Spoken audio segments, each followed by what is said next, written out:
Hello students, आज के अपने वीडियो में हम स्लोप ऑफ डिफरेंट कर्व्स निकालना सीखेंगे। तो यहाँ पे हम स्लोप निकालने के लिए डिफरेंट टाइप्स के कर्व्स की एक ऐसा तरीका सीखेंगे जिसमें आपको अलग अलग फॉर्मूले रटने की ज़रूरत नहीं पड़ेगी। जैसे कि यहाँ पे हम कुछ एग्जांपल लेंगे और जिससे कि आप अलग अलग कर्व्स के स्लोप निकाल सकते हैं। ठीक, तो सबसे पहले हमको इसका बेसिक समझना होगा कि स्लोप का मतलब क्या होता है।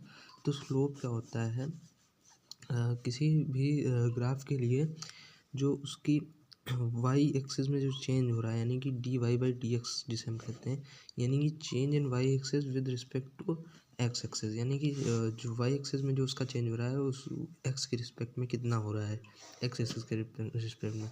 इसी को हम डेरिवेटिव या डिफरेंशिएशन भी कहते हैं। D y by d x से इसको रिप्रेजेंट किया जाता है। तो सबसे पहले बेसिक इसका ये हमने समझा। अब जैसे कि हम कुछ एग्जांपल लेते हैं, जैसे कि एक लाइन की कोई इक्वेशन दी हुई है, a x plus b y plus c is equals to zero. यहाँ पे ए बी सी जो है हमारे कांस्टेंट टर्म है, हमने यहाँ पे एग्जांपल के तौर पर लिया है। तो ये कांस्टेंट टर्म कुछ भी हो सकते हैं। ठीक, इसकी स्लोप निकालने के लिए हमको क्या करना पड़ेगा, तो जैसे कि हमको पता है कि स्लोप का मतलब क्या होता है, डिफरेंशिएशन। तो इस पूरी इक्वेशन को हम क्या कर देंगे, डिफरेंशिएट।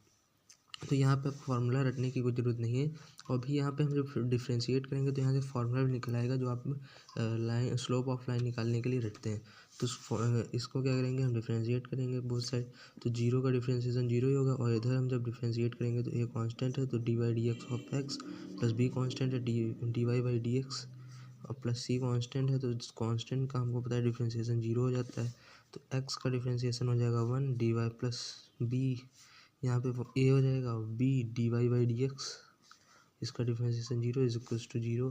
तो d y by d x into b is equals to minus a and d y by d x is equals to minus a by b. तो इसकी स्लोप निकलती है, वो निकलती है माइनस ए बाई बी। और यह फार्मूला आपने स्लोप ऑफ लाइन में ज़रूर रटा होगा, बट यहाँ पे अब आपको रखने की कोई ज़रूरत नहीं है। आपके सामने ये इक्वेशन दी होगी, आप आसानी से डिफ्रेंशिएट करके उसकी स्लोप निकाल सकते हैं। इसी तरीके से अगर हमने लाइन की जो स्लोप निकालनी सीख ली, जैसे कोई और कर्व है, जैसे कि एक पैराबोला है, a x square plus b x plus c is equals to y, या वाई इज इक्वल्स टू, ऐसे इक्वेशन दी हुई है किसी पैराबोला की। तो वहाँ पे हम इसकी स्लोप निकालनी है हमको। तो इसमें भी सेम चीज़ करनी है, दोनों साइड डिफ्रेंशिएट कर देना है। तो d y by d x निकालना होगा हमको। ए कांस्टेंट हो जाएगा d by d x of x square plus b constant d by d x of x, and c का डिफ्रेंशिएशन तो जीरो ही हो जाएगा। तो यहाँ पे जैसे d y by d x निकल के आएगा हमारा, तो ये हो जाएगा टू एक्स, तो ये टू एक्स पूरा टर्म हो जाएगा, यहाँ पे वन आ जाएगा तो प्लस बी। तो इसकी जो स्लोप निकल के आएगी वो होगी टू एक्स प्लस बी। इसी तरह से आप अलग अलग कर्व्स की जिनकी इक्वेशन आपको दी हुई है उन्हें डिफ्रेंशिएट करके उनकी स्लोप निकाल सकते हैं। Thank you friends.